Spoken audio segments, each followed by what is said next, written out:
Hello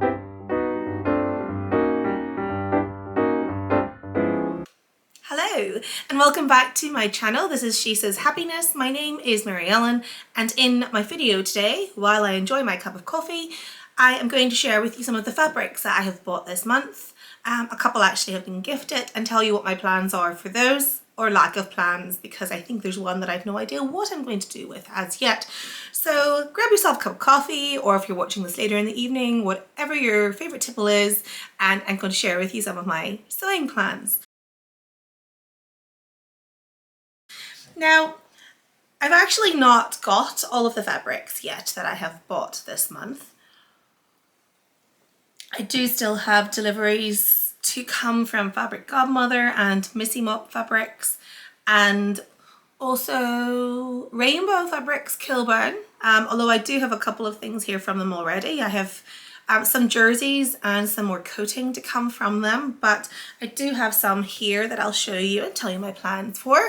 And yeah, but I think it's quite conservative. I've done really well this month, and I think that's out of necessity because January after Christmas, it's always that way. You've been paid early, you're waiting to be paid, and even though I have been paid, I'm not spending money on fabric. I do think I have enough. I mean, I have a nice little stash of fabrics. There's some here, there's some over there in the half of the sewing room. I'm not going to show you because it looks like a bomb site has hit it after I was sewing at the weekend, and I think that's why I'm making this video actually, is to avoid having to tidy it all up. So what are my first plans? My first plans really started at the very beginning of the month when Gertie released her latest Patreon project, which is the Joan Wiggle dress. And I'm going to pop a couple of pictures in here because as I haven't made it, I can't show you my version. But the pattern has been based on the character of Joan in Mad Men. Christina Hendricks has long been a bit of an icon of mine, and so I decided to stick with that original Mad Men dress for my inspiration, and I have purchased some Ponte Roma, and I stable knit, so really easy to work with. I purchased this from Minerva, and I have stuck with, as I say, the original Joan character colorways, and I have got this gorgeous orange and black Ponte for the top, and I've just got some plain Ponte Roma then for the bottom. Now, if you're used to me and you follow me over on Instagram, you'll know that actually large skirts are my thing. I have not wore a wiggle dress since I was in my late 20s. They were kind of a signature look for me. That really was, that Mad Men Joan aesthetic really was what I was going for quite a few years. And I'd say I wore wiggle dresses like 70% of the time. However, I was a size 8 to 10, still quite curvy, but a size 8 to 10. And so I had the confidence to pull them off. I'm going to make it, and I'm just going to take the risk. Worst case scenario, if I make the wiggle dress and I don't feel comfortable in my figure as it is now, I will change the skirt. So what I'm going to do, and I know it's a stretch fabric, but I'm definitely going to twirl this because again, Ponte is a stable stretch and I don't want it to be baggy. I also don't want it to be too tight and constrictive, and I've seen a few versions which would lead me to believe that there could possibly be fitting issues with this pattern, so I'm definitely going to twirl it. I know that Gertie has built-in cup sizes into her patterns, which is amazing. It's always a better starting point than if you're just given a B cup. I tend to be D cup in Gertie's patterns. However, I've seen people who know what they are in those patterns have to either move up or down. So I think it depends on the height of the bust and things like that. So definitely going to twirl. I'm going to rummage through my stash of little remnants and get some Ponte. I don't care if it matches or not. It's just from my little box of things that I don't think I'll use for anything other than twirling, and that's what I might do today. I'm going to cut out my usual size in the knowledge that I might have to downsize from previous experience. The skirt will be an easy thing to fit, so I'm only going to twirl the top. Now I'm going to make, there's two versions of this pattern. So there is the slash neck version, which is the one that I'm going to make on this occasion. There is also a sweetheart neck version. Now, unless I had an occasion to go to, that neckline is not going to work into my wardrobe. It doesn't suit my work wear or my office wear or anything like that, and it's really just not my everyday wear, which entails having 3 dogs, and yeah, I'm not going to walk around in that sweetheart neckline unless I was going out for dinner or something. So I'll make it sometime when I see how the fit actually goes on the first version. But we'll see. There's a lot of work to be done, and that's why I haven't rushed into it, because I just haven't been in the mood to toile. So I've been making projects such as the one that I'm wearing, which was a fabric that Minerva has gifted to me in exchange for a review as part of their brand ambassador program. And it's just a beautiful cotton jersey with this lovely abstract leopard print. I love the colors of this. Apparently light blue is not my color and I should avoid it at all costs, but I love it, so I wear it. I'm not really one for rules as to what I can and cannot wear. So yeah, I love this. I'll pop a picture in actually, because I used the basic Moneta bodice, which is a staple in my wardrobe, and I've added a swing skirt to it instead of the gathered skirt that is part of the Moneta pattern. So yeah, I love this. It's very, very comfortable and perfect for sewing in. So those are my first plans. And what else have I got? So yes, I'll stay on the theme, because Gertie is a massive influence for me. Her patterns just suit my image and my silhouette, so I do tend to make a lot of Gertie's patterns. And one of the things that I have made a couple of times in the past, and I will just pop a couple of pictures in as I talk, is the Charm Patterns Princess Coat. I don't know what put me off making it for so long. I actually was encouraged to make it by Steph at the rag shop, who, when I was admiring one of the fabrics that she brought into stock, said, why don't you make it for the blog?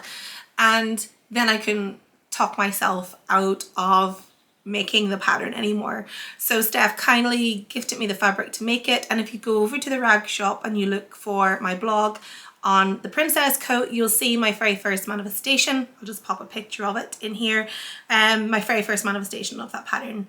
I fell in love. It was the perfect pattern for me, the perfect pattern for my wardrobe, which does tend to have mostly full skirts, swing skirts, circle skirts, gathered skirts, and I need something as well that kind of nips me in at the waist and gives me a little bit of definition, because I've lost my hourglass shape as I've got a little bit older. You know, 40 is not that far away. I've got 2 years left, and there will be more body changes, and I think that's one of the things you get used to as a woman particularly. There are a lot of changes that your body goes through, and you do have to adjust your fashion to work with that. And again, I'm 5'1", so I'm not exactly tall, so I do find that shorter jackets work better for me than long length jackets. A lesson I learned when I made Gertie's swing coat pattern. Again, it was a Patreon exclusive pattern, and I decided I don't actually like full length coats on me. So yes, the princess coat as a full coat is absolutely stunning, but just doesn't do what I need it to do. So I then went and made a black version in a vegan wool fabric that I got from Fabric Godmother, and absolutely loved it. I've made both shawl collar and notch collar variations, and I decided actually, because I have a lot of red in my wardrobe, that I needed one more version. So another crop jacket is going to get made from this beautiful Ted Baker wool that I purchased from the recent wool drop that Fabric Kilburn had. And this is a really beautiful quality, really gorgeous shade of red as well. And I think that I'm never going to deviate from that plan. That is going to become a princess jacket. I had to think there for a moment. And then I went back, because actually their fabric selection on that wool drop was just too good to resist. I actually have another one that I just bought last night on the way. But then I actually bought 3 meters of this. So I could probably squeeze a full length version out of this if I wanted to. I just don't think I will. But what I might be convinced to do is to make a version with the peplum. Again, it was something that was very common in my wardrobe during my 20s, even my early 30s. I loved a peplum with a pencil skirt. So maybe it's time just to mix things up a little bit. So we'll see how we go with that. And again, dead stock fabric. I do enjoy buying dead stock. It just eases my conscience a little bit as well. So that's my 2 wools for my coat plans, and I'm going to be honest, I'll probably only make the red one this winter. It'll probably be autumn time before I cut into that pink fabric as well. So a couple more things then, and these are a couple of fabrics that I've gifted by Minerva, and I know exactly what I'm doing with this. This is just a little cotton poplin, and I do like a floral print. Again, it's got blues and stuff in there, and I'm told to avoid blue, but again, that's my palette. That's what I kind of gravitate to, whether I'm supposed to or not. I do also love earthy colours, which are part of my palette. So colours like this really do work for me. But sometimes I just can't ignore the boldness of the reds and the blues. And I just love this cotton poplin. So this is going to become, again, it's another gertie. This is a very gertie heavy planning session. This is going to become a pattern that I have tried and tested. I have twirled, I've got the fit right, and I love it. Yeah, I'll put a picture in here. So this was a shirt waist dress that I made from the Scout pattern, which was part of the Patreon exclusive last year as well, and that's what that's going to become. So there's no big secret as to what I'm doing with that. This. Now, pink. Again, a colour I'm not meant to wear, a colour that does feature in my wardrobe. I don't actually know what I plan to do with this. I thought it would have been a bit more structured. So, you know that whole 90s look from Clueless, blazers, skirts. I thought I might be able to get a blazer out of this. I don't know.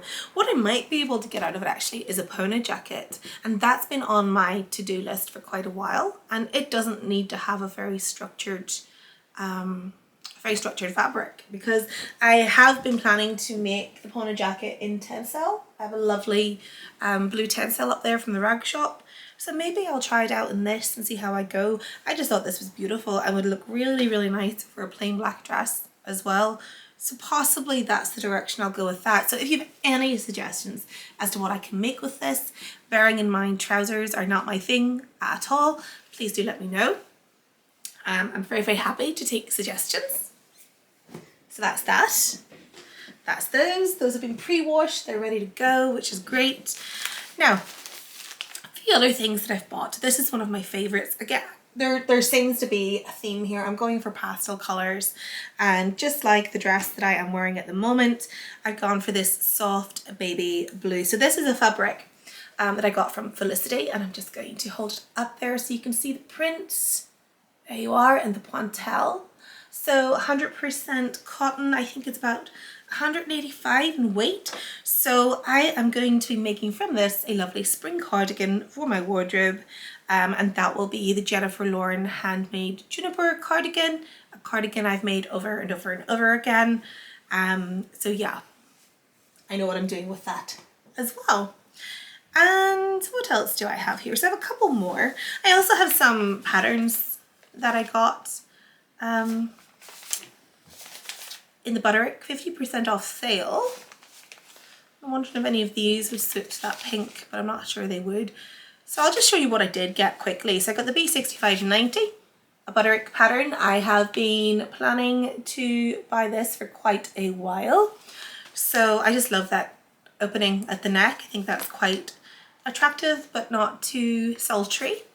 And I bought as well something that I've been meaning to grab for a long time, the B6031 nightwear set. So I just love this, and I've been planning that for ages, so that's going to go on my list. And of course I'll have to buy the right fabrics for it as well, and all the notions. And then this is just a really classic B5748 lined dress with a lovely close fitted bodice, nice flared skirt, so perfect for me. And yeah, it's got like a little bow attached to it as well, either in the front or the back, whichever you prefer. So I think that's a really cute outfit, and one that I'm keen to get twirling in the immediate future. So that's just a little by the by. The other fabric then that's sitting underneath that is this absolute beauty of a fabric. So this again is an ex-designer dead stock fabric, which I purchased from Simply Fabrics Brixton. So it's gorgeous. It's floaty, but also has a bit of a structure in there, so I can see like a knife pleated skirt or something like that. The fabric itself is a Lame jacquard, but I just loved those colours. So you've like this petrol blue, this deep burgundy, and then the black against the gold. Really, really striking. I don't think I'm going to be making it in a hurry because I want to make sure I make the right pattern. I want to make sure it's twirled and perfect because I absolutely loved that. But that is a fabric I'll probably dig out come April to make a dress for going out for my birthday, I think. So beautiful and really textured as well. You've got like these little fuzzy pieces of thread. So it's lovely. It's lovely. I just love it so much. Last thing I'm going to show you then, and this actually only arrived. So this is from Spoonflower. I kind of have a love-hate relationship with Spoonflower. The prints that you can get on there are second to none. I just don't love the fabric. I find it very different to most cottons that I've worked with. So this, I just got the cotton poplin because again, I know what I'm working with. I have a suspicion this is going to be turned into an E.S.P dress, which I have shown you in one of my previous videos. I've made like 3 or 4 of them now, and I absolutely love them because it's a really perfect pattern for using directional prints, so you don't have to worry about what direction you're cutting or anything like that. So this one I absolutely loved. I bought this, and this is ridiculous, but I do this. If I have a piece of jewellery that I love, sometimes I go and I get myself a fabric that matches that piece of jewellery. So I did this at Christmas. I had this gorgeous piece of jewellery by Lally Blue of Carolers, and I went to Spoonflower and I purchased gorgeous retro print with Carolers on it, and it looked almost perfect. It looked like it was created by the same person, and I've done the same with this. I have purchased, and it's one of my favourite icons from mid-century, the Tipsy Elephant. I purchased a brooch made by Lipstick and Chrome from Oh My Marie, and so I knew I needed to get a fabric to go with that. So I'm going to show you this beautiful print. So from Spoonflower, this is cotton poplin. The designer is called, if I recall, she messaged me, Helen Dutton. So if you look her up on Spoonflower, she's got lots of kind of mid-century designs. This actually comes in a green colorway as well, which is also nice, but I don't know, I just preferred the pink background to the green. And this one here is called Cocktail Lounge, and it's lovely. I just think it's absolutely perfect. And it is a perfect dress to wear if you're going out for cocktails as well, which I do like to do. So that's my final purchase. Again, my plans for that might change. That hasn't been pre-washed, so I'll keep that aside. Don't like to get them mixed up. I would hate to cut into something that I hadn't pre-washed. That would be a nightmare. And that's it. That's my roundup of fabrics this month so far. Now, as I say, there are a few more things that are coming, and I will be back to share those with you in February whenever they arrive. So do let me know if you've any suggestions for that pink check fabric, or any suggestions for any of the fabrics in general. If you just think, well, that would look stunning as, I would really like to know. And in the meantime, thank you so much for stopping by. If you haven't subscribed already, I would really appreciate it if you subscribed. And if you liked the video, even better. If you don't like it, don't say anything at all, please. I might take it very personally. So yeah, whatever you're up to today, I hope you're having a great one. Happy sewing, and I will see you again here soon. Bye.